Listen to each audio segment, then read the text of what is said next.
How you doing, everybody? Today we're going to be talking about how mechanics scam you.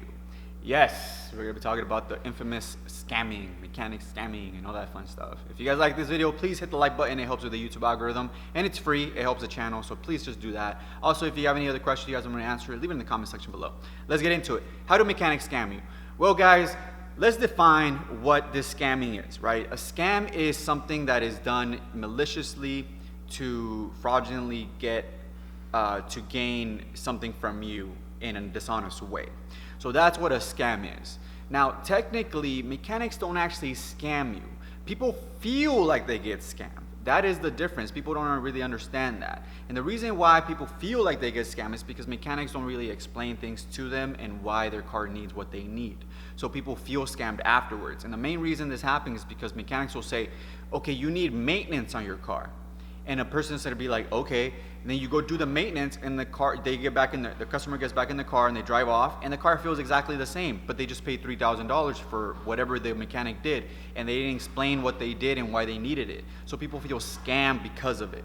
So that is the main problem with the whole entire mechanic industry and why people feel scammed. Because then then what ends up happening is the person will get the receipt, right, and they'll go to another mechanic or a mechanic buddy or somebody that works on cars behind their house and as a backyard mechanic, and they'll be like, oh, John, you know about cars, you've done an oil change before, so you're a mechanic, right? Oh yeah, so they gave me this bill for $3,000 and they told me that I needed all this, and the guy's like, oh, you don't need any of that, I could have done all that for $10. And then the person gets all mad, and then they feel like they got scammed.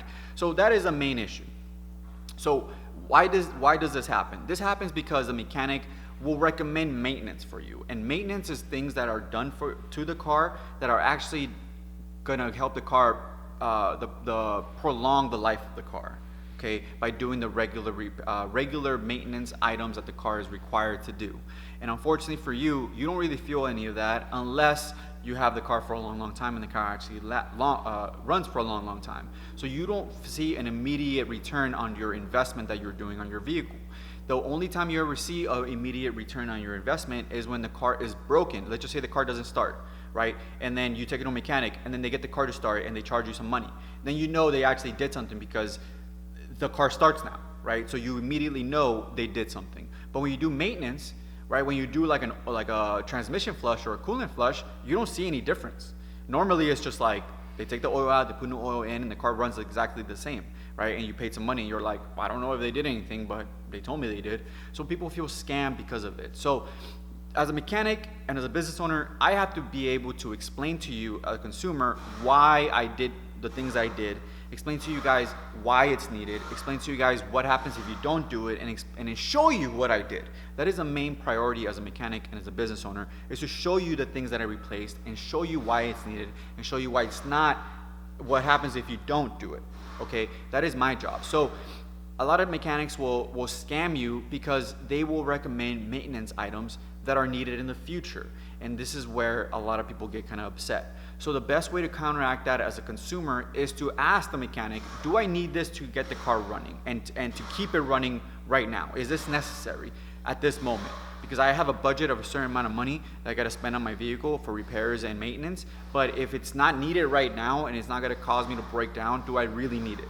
Then when the mechanic answers you, well, you don't really need a battery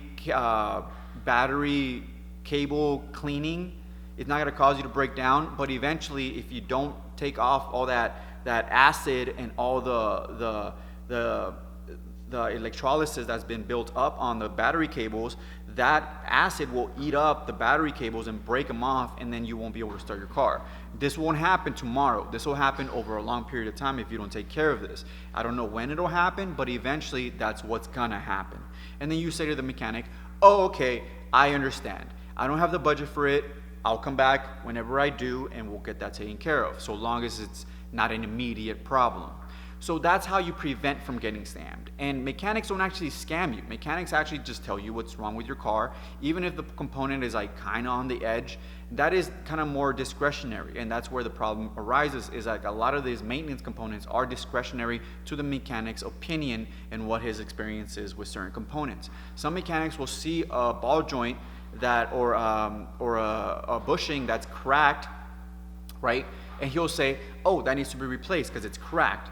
Now, a more experienced mechanic will say that's surface cracking because of the weather and because it just surface cracking. The car has 130,000 miles. The surface of the ball joint is cracking, but there's no play, meaning that it doesn't have to be replaced right now. But maybe after another 30,000 miles, it'll be more cracked and you'll get more play and you'll have to replace it at that point.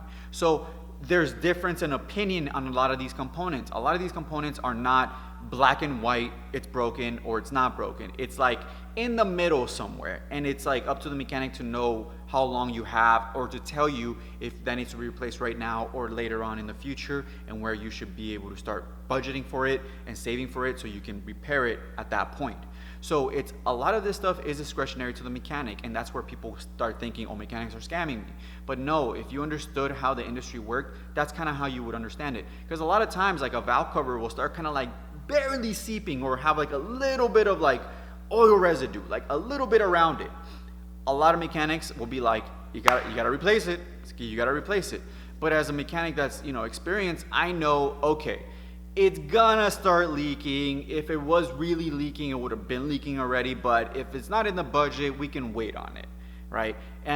It's leaking, yes, but it's not like leaking like a quart of oil every time you drive it. So it'll be okay, but it's something that we gotta take care of down in the future, right? So those are the two differences in most mechanics. Is like, we gotta replace it and we can last a little longer. So you gotta just find the happy medium in that. And the way you do that is by asking the mechanic, do I need it right now? Do I need it later? Is it gonna cause me to break down as a consumer? As mechanics, we gotta just tell you, hey, this is bad, or this is leaking, or this is on the edge, or that's our job to kind of be more discerning. And unfortunately for a lot of mechanics, they are in a scarcity mindset, and they will just tell you, oh yeah, you got to replace it. Because technically you do have to replace it. Like honestly, if the component is like cracking or if it's like a little bit seeping, you're supposed to replace it, but it's up to the mechanic and it's up to you to kind of like know, okay, well, do I really need it? Is it going to cause you to break down? That's where the differences are. And that's why people get scammed, because they feel like, I don't need it right now to keep the car running. I don't see any difference when I do it. I don't see the immediate reward from it, right? So that's what you guys have to understand. So mechanics don't actually scam you. They just tell you what's wrong with the car, and it's up to you to discern whether or not you actually need it. And the way you do that is by asking the mechanic to showing the parts that's broken, to explain to you when it's gonna break or if it's gonna break soon, how long do I have before the part breaks or starts causing any major issues, okay? So that's kind of like the crux of the automotive industry. It's a lot of discretion, and unfortunately a lot of people don't have the methods to know how to discern certain things. So that's the video. Thanks so much for watching. I hope this video helped and give you some insight on how mechanics think and how the industry is, and give you a better understanding of what you need to do to make sure that you're not getting taken advantage of, which unfortunately it does happen. I'm not gonna sit here and say it doesn't happen, but it's up to you to kind of discern and ask the right questions to know whether or not you're getting screwed over or not. But most of the time you're not, but that's why you got to ask those questions to make sure that if you are getting scammed, you at least know it, and to let the mechanic know, okay, this person's not somebody that's just dumb and is going to just do everything I recommend. I actually have to explain to them why they need certain things, and I as a mechanic have to know if this part is going to actually break today or if it's going to break down the line, and give them my recommendations on when they should do it. If they can do it now, great. Obviously I want the money, but if they can't do it right now because the budget's not there, I'm not going to put any extra pressure on them to get it done, because honestly I know that this isn't going to cause any breakdowns to the vehicle or any major damage down the line, or it's not going to cause any other problems if they don't fix it right now. Okay, so thanks so much for watching. If you like this video, please hit the like button. It helps with the YouTube algorithm, and leave me any of the other questions you guys have. Love to answer them. Thanks so much for watching. Take care. Yeah, see this guy?